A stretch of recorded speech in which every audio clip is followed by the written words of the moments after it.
tonight is going to be the last complex part of the Hilchot Nidah. From now on, this will be hopefully at the start on time. It takes a lot of work to put it together. We've covered, including the introduction, we've covered 6 parts of the Hilchot Taharat HaMishpacha, the laws of family purity. And we mentioned that some of it was important for both men and women, including and especially the Arhakot, the various separations that one needs to be aware of, what he can or cannot do during the time that a woman has a period. This is another one that is mostly important for the women to know, but the men should be aware of it, especially those who are newlywed, quite familiar with it, because this will come up for many years.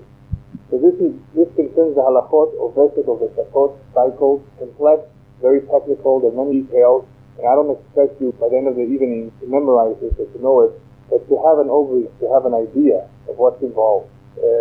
For those who think that they are beyond this, that they know it does no longer apply to them, still good to know. These are very important halachot. You have to ask the women to pay more attention because they need to know, they need to be aware of this much more than this. The Torah in Parshat Mesorah says, "V'izartem et bnei Yisrael mitumatam v'lo yamutu betumatam b'tameam et mishkash b'tofam." There's a commandment to separate. The Jewish people should be separated.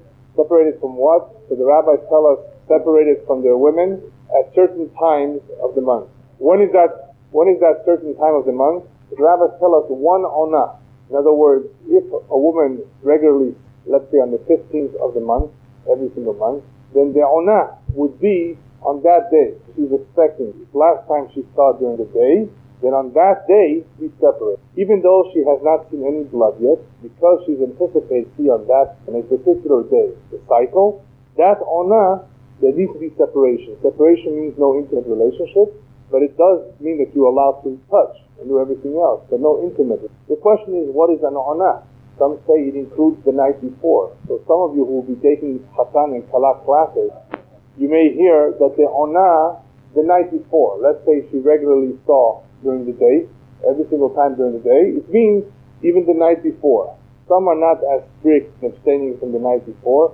Some say the onah means that day, the entire day. If the last time she saw it was during the night, it means the entire night. The 15th, as you know in the Jewish calendar, the day begins at night. It would mean beginning with the night until the morning, that whole night, plus the following morning, according to those who are strict. Those who are more lenient, it would be only that night. If she saw during the night, it would be only that night and not the day before. If she saw during the day, it would only be the day and not the day. In other words, during that period of time when expecting, there cannot be interest. That is called the period of abstaining. You don't want to take a chance.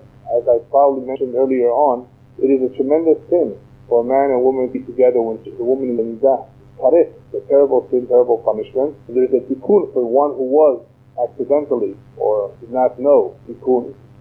Next week is Hashem, the last important halachot that applies to Taharat HaMishpacha, and that is Hilchot Tevilah, how a woman prepares herself to go to the mikveh. There is quite a bit of separation, what you should be aware of. And after that, we'll have 1 week left of general halachot that apply to husband and wife and how they should be together. Important halachot that discuss issues like modesty and the like. After which, Hashem, will be Shabbat. So, this time of separation is called the time to abstain. It's important because you don't want to chas v'shalom be in the middle of something and find out that your wife is an Nidah.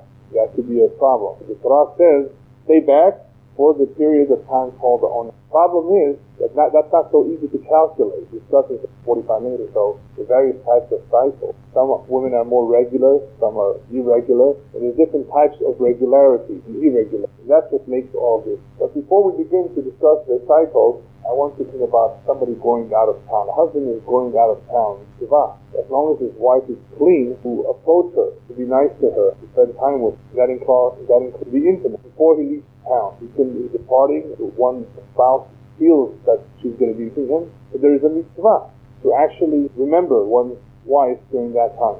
The question arises is what happens if that time is right before she's about to sex in the period. So it's very, very tricky. It depends how close it is. If it's very close, if it's mamash that day, the husbands are encouraged to try to find something else that's nice and affectionate. They're not to be involved because there's always, even though it's a mitzvah, the same issue applies. The same happens if that's the night of Tevilah. Now there's the night of Tevilah, you're going to go to the mikveh that night, and that's very close. For some reason, it happens to be that that's Leil Tevilah. The night that she's going to the Tevilah is very close to the Vesed. Very tricky. She waits. Is she allowed to go to the Tevilah or not? The Vesed is the one she's anticipating the period. Somehow, it can happen that she's only ends up going to Tevilah just before the Vesed. It could happen. She didn't go on time last time. Because usually this wouldn't happen because it'll be a month apart. You follow me? But it can happen that Leil Tevilah is very close to the time of, and what's so special about Leil Tevilah? The night the woman goes to the mikveh is a very special night. Because that you don't want to postpone some need, like the husband's wife, and she doesn't go to bed. So we're dealing with a situation which is very tricky. The Leil Tevilah, which is a very special moment, or the husband is going away, he's out of town, which is also very special time. What do you do? So it's very tricky. That situation arises, the husbands have to be told what to do, how to help. If it happens, I guess the best is to find some other way to spend the time together instead of taking it, even though it is Islam, some say mutar. This is the truth that we're talking about. The time that a woman anticipates that she may have a period, one has to be careful. Now the question is, when is that time? So we have those who are regular and those who are irregular. What is a woman who's regular? She has a vesed kavua. Kavua means that every month on a particular day, an exact same day. And by the way, when I talk about days, we talk about only through calendars. Not English days are irrelevant for this calculation. We're talking about an exact same calendar day, the 25th of every month. Hebrew month has it like a clock. Or every 28 days, regardless of the day of the month. Some months are 29 days, some months are 30 days. So regardless of the month, an exact amount of days has elapsed, but exactly the same. It could be every other month, but exactly the same. There's a pattern. That's the most important thing, a pattern. Or Tishrei, she saw on the 22nd. Heshvan, she sees on the 23rd. Kislev, she's on the 24th. What's the pattern here? 1 day more in the month. Or 1 day more in the amount of days that elapse. One between the first 2 months, 22 days, and the following month, 23 days or 24 days elapsed, then 26, then 28 days. You see, the amount of days that have elapsed, there's a pattern. There's an increase of 1 or 2 days, or there's a decrease of 1 or 2 days. You follow me? There's a pattern over here, and if this pattern is established 3 times, that's hazakah, that's considered the pattern. That's called the vesed kavua. So there's various types of kavua, as long as it's distinctly a pattern that one can see. There's another type of kavua called vesed haguf.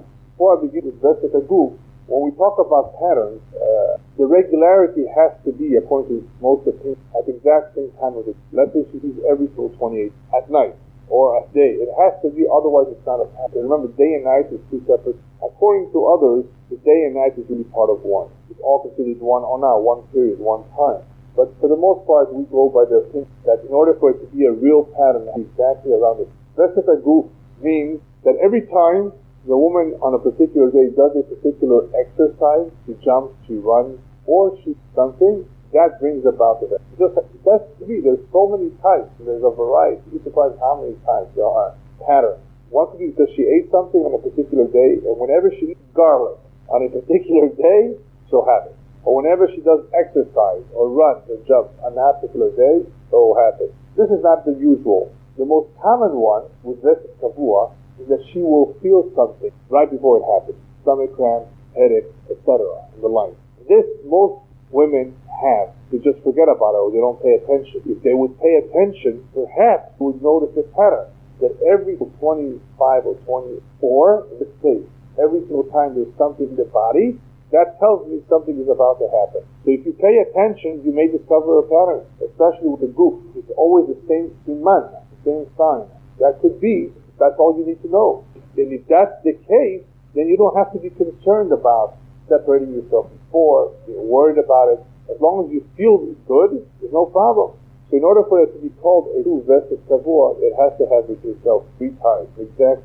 That's the key over here. Now, from what I understand and from all that I have read, asked people, the majority of women today do not have a vesed kavua exactly. Most of them are vesed she'eno kavua. We'll get to that. That's the one that, if anybody has a kavua perfectly fine, perfectly regular, then she are very lucky.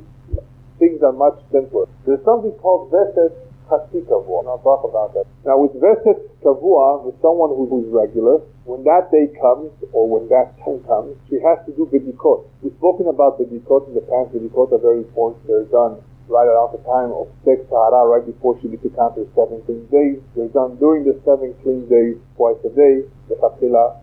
There's also bedikot during that day that she's anticipating. Twice One in the beginning of the day, if she saw during the day, and once at the end. If she saw at night, one beginning of the night later on.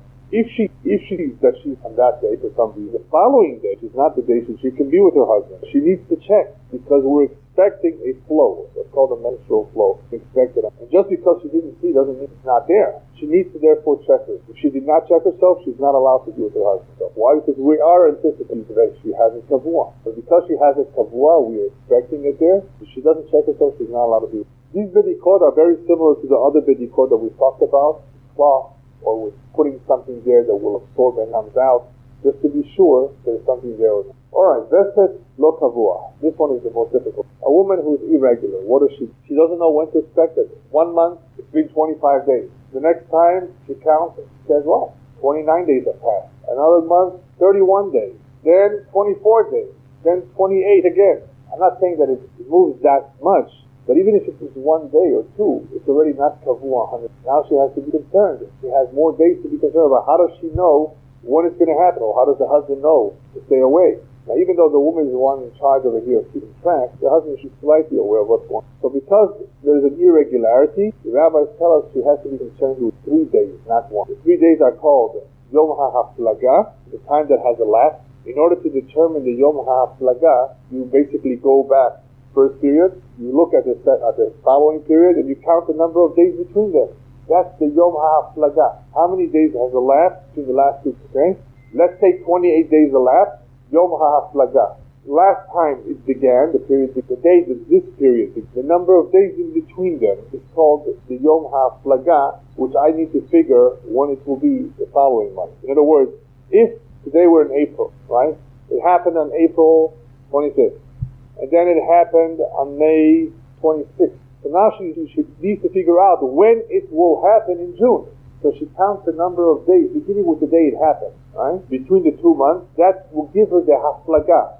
What the rabbis are telling us is that this woman, there's a good chance, there's a possibility that the period will come with a certain amount of days in between every month. That could happen quite a bit. It may be 26, it may be 27. She may have that. It may not be a pattern, but she has to consider that. That's one of the days that she has to consider, that when that day approaches, on that day, she cannot be with her husband. She checks it. Depending on how you count, the number of days, right? Let's say between April and May, there was. So after between May 25th, 28 days from May 25th, into June, whenever that comes out, on that day, she cannot be with her husband until she checks it. That's the Yom HaFlaga that she has to be concerned about. She may, during that time. Haflaga, no. Haflaga, that's Haflaga, it's a bit. Haflaga means time that has elapsed. Now, but if she checks that there's nothing there, after that, she's okay. After that period has passed. You know, let's say she was expecting, after she checked herself twice, lechatchila, nothing happened. Okay, that night she'll be with her husband. Yes, I'll talk about that. That's next. Right now, I'm trying to explain what does a woman do who's not regular. She has to be concerned with 3 days. The following month, right now we're in April, she has to be concerned, okay, fine, she's got it over with. April is done with. Now, May, what are we going to do in May? Well, she's irregular. She has to consider the Yom HaFlaga from the last 2 periods, right? In order to know the Yom HaFlaga, you need to look at 2 periods, the days in between. Okay, in May, when will that 28 days or 24, or however the number of days that elapsed, when will that be? She writes it down. She says, oh, on May 25th is my Yom HaFlaga. I have to check myself. After she's checked herself, if it's clean, the following night is okay. Because that or not, or that day, or that time has elapsed, she's checked herself, so the following night is okay. Because probably she's not going to see during that. There's some other time, you don't know when, but it's not then. Then there's something called Yom HaChodesh. During the month of Iyar, she started on the 5th day of Iyar. She has to be concerned that maybe her system works in such a way that she will see on Hey Sivan, the same day of the Hebrew month. So she has to be concerned that the following month, it may happen to her on the same Hebrew day of the month. Hey, Sivan, she checks herself on that day too. That's called Yom HaChodesh. Nothing happened. That night is okay. It's Mutar. And then there's something called Ona Benoni. Nothing may happen during these 2 days, but something may happen. Ona Benoni. Ona Benoni is the average cycle for most women. 30 days. Ona Benoni is 30 days. She has to check herself on the 30th day. That's called Ona Benoni. Alright, so let me ask you a question. What happens if the following month is 29, right? We're talking about a Hebrew month. Then you only have one concern. Actually, two, you don't have to, because the Onah ben Oni, the Yom HaChodesh, are in the same day. Did you understand that? If the following month is 29 days, it's automatically the same day of the month will also be 30 days later. As opposed to if it's a full month of 30 days, there will be 2 days, one after another, that she will have to check it. On the day of the month, on the 30th day, she will be the following, or it's the other way around. 30 days, then the day that she saw, the Yom HaChodesh, right? In other words, there will be 2 consecutive days, the 30th and the 31st, which is the day of the month. So if it's a 29-day month, it's an easy month. It all happens on the same day. Her Onah ben Oni and her Yom HaChodesh, the day of the month, happens on the same day. There's still a Haflaga. The Haflaga might be every 24 or 27. It might be very close. It might be the same. It doesn't mean that every month there will be 3 days, but there may be that she will have to check herself 3 times. And after she checks herself, that night is fine. Yeah, Hargasha. That's something else. That's the Hargasha when the onset of the vessel itself happens if there is a Hargasha. Or she inspects herself and sees blood. That's distinguished with stain in actual blood or the period, whether it's Me'amid Deoraita or Midirabanan. There's various types of sensations like Hargashot. That if she has those, she inspects herself and she's nothing. She's still unclean. Unless she finds it in color, blue-green liquid.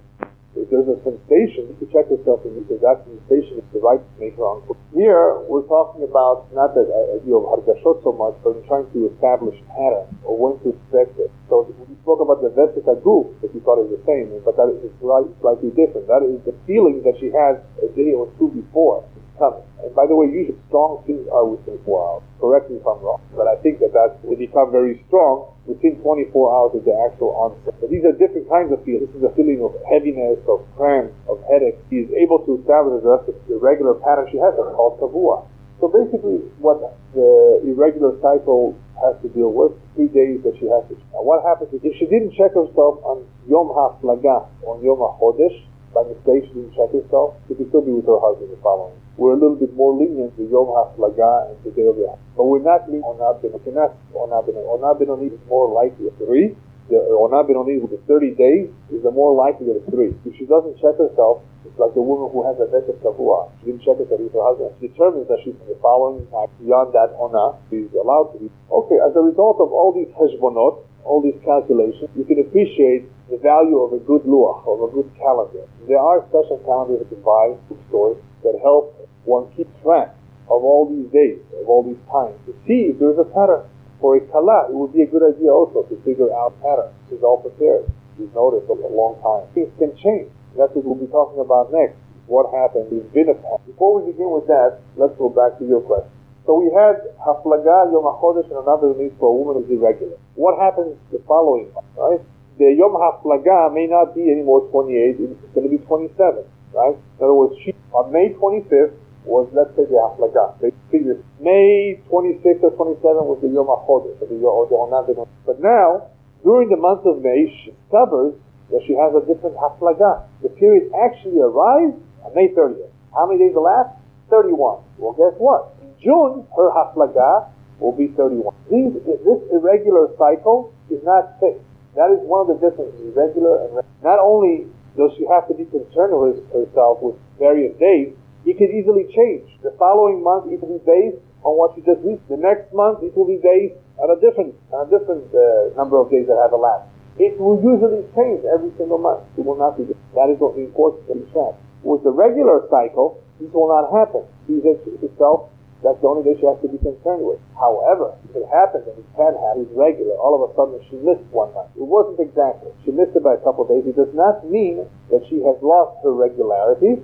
The coming month, she still has to be concerned about that particular day that she always usually sees it. However, now, to add to the Yom HaChodesh and the Yom HaFlaga. Since she flipped, I guess, or since it turned out to be in a different day, she has to now consider that the following month, it may be a Haflaga or the Yom HaChodesh may come into play. She does not have to concern herself with Onah ben Oni, with the regular 30 days. Just the Haflaga and the Yom HaChodesh. I know it's difficult, but it's very important, and it's something that one needs to keep track of. If somebody has a Vesek Chatzi Kavua, what's Chatzi Kavua? She knows for sure that she will never have it over 28. It never happens. It could be 24, 25, but it's never over 28. Or she always has it after 32 days, never before. she's lucky. There's a certain degree of Hasi Kavua. In other words, we know that after 28, she's not going to have a problem with herself, with the worry. Various advantages of having it's called Hasi Kavua. It's half fixed. I know nothing's going to happen after 28 days. Or I know nothing is going to happen before 32 days. And these 2 days, 28. What do you say? If somebody does not see anything after 28, never, or she never sees before 32, what does she not have to concern herself with? Not the Onah Benodit? What? Huh? No, she still has the Haflaga. Okay? What? Yom HaChodesh. Okay? She doesn't have the Yom HaChodesh or the Onah Benodit. Right? If it's always less than 28 days, right? Always less than 28, or always more than 32, no, there's no 30, there's no Yom HaChodesh. There's only Haflaga. All she has to concern herself is with the Yom HaFlaga. The time that has elapsed, that's the only day to look out for. And when that day comes, she maintains the distance, she checks herself. If she's clean on that day, on that night, everything is fine. Now, of course, at some point it's going to happen. Right? So there are women who continuously check themselves before and after. You don't want to overdo it, to overcheck yourself before and after husband and wife are together, because the husband you might scare him if something is ever found. If you want to do it privately by yourself, okay, just to be sure it can happen at the time. Because if it does happen at the exact time when the two are together, it could cause trouble, not problem. The only thing that you don't want to Chas v'Shalom ever see in a situation where there's always blood as a result of being together. That is a big, big problem. Because if this repeats itself, they may have to divorce themselves. They may not be able to live together. But I think it's very rare. I don't think you're concerned about it. But initially, when a husband and wife, the two get married, that may become an issue because they're trying to figure out the pattern here. And some people and some women do see blood sometimes during the time of the period, only after they have been with their husband. In other words, that can bring it about. That can bring about the cycle. There's various activities that can bring it about. That may be one. So you have to be concerned about the initial concern with. I'm going to talk about that. That's once I'm done with all of this. That's for always. Okay. So we spoke about the calendar. A calendar is a good thing to have. If you don't have a calendar, at least, at the very least, keep track of the date on what day it happened, because you need to know when to start the 4 or 5 days and when to be the Sheva Nitiyim, the 7 clean days. Right? Otherwise, you won't know what days to go to the mikveh. You don't want to go early. You don't want to go late. It's not right. It's not fair. Yeah, so it could happen. There's a Vesed Kavua a woman sees every other month. She sees it on the exact same time, but every other month. You know by who this happens more likely? By older women. But they don't see it it doesn't mean they stop, but they don't see it as often. But it can still be Kavua. Every day it will happen. There's no problem. Just clean. And some people would like that. Made to order, just every 3-4 months. Right? But that's unusual. Okay, in the same way a Vesed is established in 3 times is a Chazakah, in the same way the Ne'akar is cancelled. A woman used every 23rd of the month, or every 28 days, regardless. It was a Kvi'ut of some type. All of a sudden, for the following 3 months, she's every 29 days. What has happened to the original cycle, the original pattern, is cancelled. That only happens if it happens 3 times. In the same way, to establish a pattern requires 3 times, the exact same day, same time. In order to cancel a pattern, you also need 3 times. Because if it was only cancelled once, it happened 1 month, she saw after 22 days, on a different day of the month. Then remember, she did not cancel her patterns. The following month, she still has to look and anticipate on the usual days, plus these 2 additional days we spoke about. When does she no longer have to be concerned about her old pattern? If that old pattern was canceled by 3 times, instead of seeing every 28 days now, she's every 29. Now she doesn't have to worry about 28 days. The 3 times she saw after 29 days, she established a new pattern. This is with the Vesed Kavua, with the regular cycle. With the irregular cycle, as I mentioned, all you need is canceling once. The old Haflaga was 28 days, the new Haflaga could be 29 days. You don't care about the old Haflaga. Or the Yom HaChodesh too. Last month she saw on the 5th. Okay, this month she's going to look out for the 5th. But it didn't happen. It happened on the 7th. Okay, next month does she have to worry about the 5th? No, it's way gone. Does she have to worry about the 7th? See, so with the irregular cycle, it's canceled every single time there's a change. And if there's no change, then maybe she's developing a fixed pattern. That'd be good. During the time that one is anticipating the Onah, it is advised that the woman should not go swimming or take a hot bath. The reason for that is because those 2 activities may remove any blood that may have been there. Now she has no way of knowing if it did happen or did not happen. She can take a shower, but a bath or swimming tends to, or there's a possibility that they remove any sign of blood that may have occurred. So whenever she's expecting 3 times, if she has a regular cycle, on those days no swimming, no bath. or she's just a little bit more careful how she can herself. No deep clean be done, so that she should not remove any blood that may have been there, because you want to know if the blood has come or not. Alright, stain. What happens if she's stained? A stain does not have the power to establish a cycle. Neither does she have to be concerned in the following month on the day she had a stain, right? Stains do not establish cycles, nor are they a source of concern for the following month. Even if it happens several times, because the real period only begins with the blood. It's not when she first gets stained. Now, if the stain, after being examined, qualifies to be an unclean stain, based on the conditions that we spoke about, what made a stain unclean, that she's unclean, that she has to wait 4 or 5 days and 70 days, right? There has to be the right color, the right size, in the right place, right? There are various conditions of what makes a stain an unclean stain. If only stains in the middle of the month, she may not be able to be with her husband. The stain may be tameh. It meets the criteria. But as far as the Vesed, it does not establish a Vesed, nor does it determine when the Vesed began. Even though she may be unclean, the Vesed next day. And this is important because you don't want to figure out, I have to now think of the days that coming month.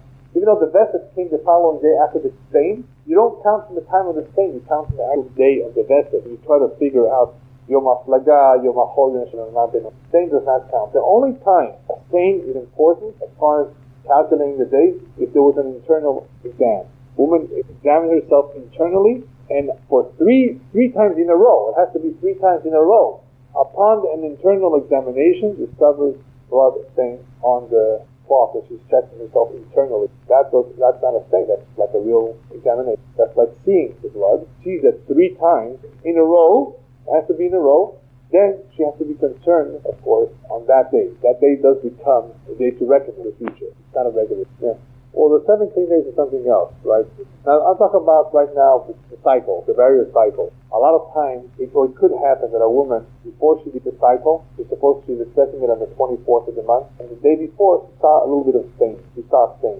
No, she didn't do a bidikah, she just discovered it. She didn't do a bidikah. She discovered like a woman, on the dress, on the bed, on the robe, right? And there's a whole discussion of what stains one is concerned with, the color, the size, where it was found. All of that is important. It's true. It may make her unclean. It qualifies. However, it will not be used to calculate the days.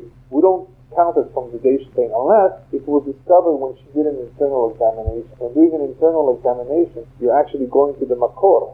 That is where the blood is coming somewhere else. That could be the onset of the cycle. So somehow she was examining herself, and it happened. Reckon with that day, if it happens 3 times in a row on the exact same day, and upon internal examination discovers 3 months in a row. Every single time she checked herself on a particular day, she saw. Then that day might be important in the future, as long as it was 3 times in a row. Alright, we spoke briefly about Akirat Vesed. Akirat Vesed was canceling or changing the actual cycle. This can happen all the time, whether it's regular or irregular. It could switch all the time. And one tracks the days on a monthly basis, will be able to see if there's a pattern or if the pattern has been broken and how to deal with it accordingly. I'm not going to go through every single possibility, and there are all sorts of possibilities. It's just too technical, and if you have a question, the right thing will be to ask, consult with the rabbi. I wanted to give you an idea of what's involved here. We have 2 minutes left. I just want to spend last week discussing what happens if she's pregnant, nursing, or she's getting close to the menopause time, and a woman who takes pills, and a woman who travels. Let's just begin with elderly women can still feed, even though they're slowly but surely moving away from that. It would require 3 straight months, or 90 days or so, for them to say, okay, it's gone, it's not coming back. Because it doesn't happen at once. If the blood all of a sudden disappears, no more, retired from seeing blood. No. There's sometimes a little bit less, there's more. It may take longer. If 3 straight months not there, it's fine. It can still happen later. If it happens later, if it only happens once, it's a coincidence, right? But if it happens 3 times, it's not a coincidence, right? 3 times is not a coincidence. It's a pattern again that she has to be concerned with now. Or even if it happened once, but it happened on the exact that she had a fixed cycle, to be concerned that it's coming back. So the following month, she has to look out for it. That's all it means. She has to look out for it. When we spoke about women who are pregnant and nursing, I made the distinction the first 3 months and later. A woman is considered pregnant as far as the halachot, midah, once she's 3 months pregnant. Before that, even though it's obvious to some of us that she's pregnant, and the doctor will swear that she's pregnant, she still has to be concerned. Not as much, it's not the exact same thing, but she still has some of the concerns that a woman, even though she's not expected to do. It's not expected, but she has to be concerned that it's made. And especially if it happened once, then she for sure has to be concerned for the following month. After what? She's pregnant, and she could see once in a while some blood, a stain. She's bleeding heavily, she should go to the doctor, obviously it would be dangerous. But we're not talking about necessarily a lot of blood. She could still have a little bit of blood, could be an issue for the following month. What should she do? So the first 3 months are much more significant after they're gone. After the 3 months are gone, it's not as serious. She doesn't have to be as concerned. But if it did happen after the 3 months, now she has to look for it. She has to look out for it. It all depends if she has it fixed or if it's not fixed. Again, I'm not going to go through all the details of what, because it's not too relevant right now. I'm just letting you know that the first 3 months, one has to be a lot more concerned and look out for it, whether it's fixed or irregular, or with regular cycle or not. And especially if it happened once, for sure. Because if it did not happen, then the following month may not be a problem. And that's especially true after the 3 months have elapsed. If it does not happen, you don't have to look out for it. The problem is, once it does happen, what do you do the following month? Which days do you have to look out for? So there's various opinions as to which days you need to look out for, the regular cycle, but I'm not going to get into it. Okay, what happens if a woman is traveling? She's going from Los Angeles to Israel, or the other way around, and she has to be concerned with two things. Either we're talking about the day that she's expecting it, or which day is it? She's taking a flight on today is Wednesday, and the time's changed. By the time she arrives in Israel, it's 2 days later, right? Body check too, that could be a problem. So we have an issue of, what's the issue here? The issue of Shiv'a Neki. It's supposed to be a total of 12 days, right? 5 and 7. We have that issue to contend with, plus we have the issue of the cycle. Which day do I look forward to? Which day is it? So most rabbis are of the opinion that when it comes to frames, like Los Angeles, Israel, even though what is happening is the day is shortened, that's okay. In other words, even though it will not be a complete 12 days of 24 hours each, it is okay to go by it. In other words, when you arrive in Eretz Israel, that's already a different day, that's fine. That's considered, you gained a little bit. And the same is true with the fast. You're fasting, you're traveling on a fast day, right? From Los Angeles to New York, you have a very short fast. The reason why we're lenient, obviously we're dealing with issues here that are Rabbanan, makes sense. So there's a little bit of leniency here when you're traveling from LA to Eretz. Obviously when you're going the other way around, it's a bit longer, but you don't want to fast. You don't want to be fasting in a day from there coming here. You have to fast twice. However, this is not the case when you're going over the international date line. So if you travel from Australia to Hawaii, or the other way around, you're dealing with a complete different day. If you travel from Los Angeles to Australia, you actually lose a day. A complete day. You've never seen, right? It's a complete day. Then no. Then you go by the place of where you are. Depending on where you are, that's how you calculate as far as the onah, as far as when to look forward, when to anticipate, depending on the day and the place. But regarding the Shiv'a Nekiyim, you would have to have complete 24-hour days to have a lapse of 7 clean days. So when it comes to the international date line, Shiv'a Nekiyim, you do have to have, you can't get away with it. You can't. Well, on the one hand here, we're shortening the day. Shortening the day is fine. But to completely lose a day, just like that, to erase it, that's not possible. One has to be mahmir. This is a good, question. This can happen. A woman is traveling to know how to deal with it. Where to start, what day is it. You need to be aware of that. Okay, I think we've covered most of the halachot of Vesatot. The only one perhaps that I left out, I think I did mention it. A woman who has an irregular cycle, she checks herself in those 3 days. The only difference in checking herself for a regular cycle and for a regular cycle is that the irregular cycle, the 3 days that she's checking herself, and she forgot to check on the Yom HaFlaga. On the Yom HaChodesh, the time passed and she forgot, she's allowed to be with her husband. Whereas with the Onah Benonit, she has to check herself. She cannot allow it before she's with her husband. So if we were to summarize very briefly, the most important points that I think I make here is as follows. These technicalities, women need to be more aware of them. That's number one. Doesn't need to go and not know anything about it. It helps if there's a calendar. Definitely important to keep track by writing down the date that it happened. Please, so one knows when to start counting. It's important to remember that if one is irregular, that there's certain times that she would need to check herself before, the following night, she can be with her husband. Otherwise, it could be taking a risk. Whereas with the Veset Kabul, with the regular cycle, things are a lot safer. Perhaps the only other item is the Veset Aguf that many have, and that is they feel something coming. If they're able to establish a pattern after set of 3 times, then it could be that they actually are regular and you didn't even know it. So that's the advantage of writing things down, of checking it out over a number of months to see if there's any pattern developing, and that may help in avoiding many problems. Okay, I think that's it. Yeah. Well, you know what? I did leave out the pills. I'm sorry. With pills, some women take pills, and I'm talking about contraceptives. That, by the way, we'll talk about in 2 weeks from now when I speak about the additional halachot. In 2 weeks, we'll speak about contraceptives, which ones are kosher and ones are not, and when they are allowed. It's not a very simple topic. Contraceptives is not something I want to take too lightly, and there are some that are sur, because they create a mini abortion. So one has to be very careful the issue of contraceptives. But in case a woman does have a heter, she has been given permission to take contraceptives by a rabbi, she takes pills as a form of contraceptive, this may have an effect of delaying it, okay? It does have it. I'm told that even kalot, the bride, in order to run into a problem that there's a wedding, they plan it in such a way that by taking the pills, postpones or delays it. So if you have been given permission to do so, and I emphasize given permission, then because it is known that they cause a delay, one has to become aware of when this time will come about. She does no longer have to deal with Ona Benoni, Yom HaChodesh, Yom HaFlaga, but she has to deal with the amount of days of when this may happen, when it may come about. She needs to figure it out on her own, or when to anticipate it. It's no longer an irregular cycle or a regular cycle, it's in a cycle of its own. And because we do know that it does cause a delay, but we don't know when that means. So she has to figure that out on her own, and the day that she will take precautions and check it just like the other two. Right. We'll be talking about that in 2 weeks from now. That's a very good question, because if somebody is a guest of somebody else's house, I might as well mention it now, you cannot take the liberty of being your spouse. You don't have that liberty, and you shouldn't do that, and I'll tell you why. However, if it's in your parents' home and you have your separate private room that you regularly visit and you always come there, that's different. In-laws' parents is different than friends.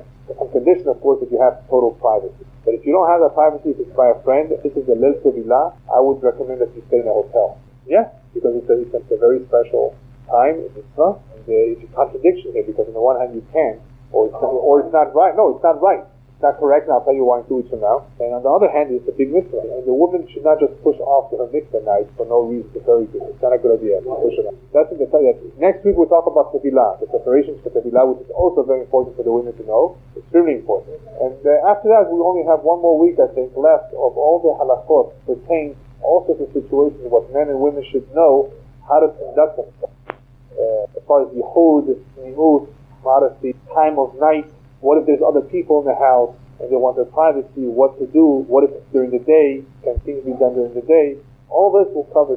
That is also very important, but this is critical. Yes.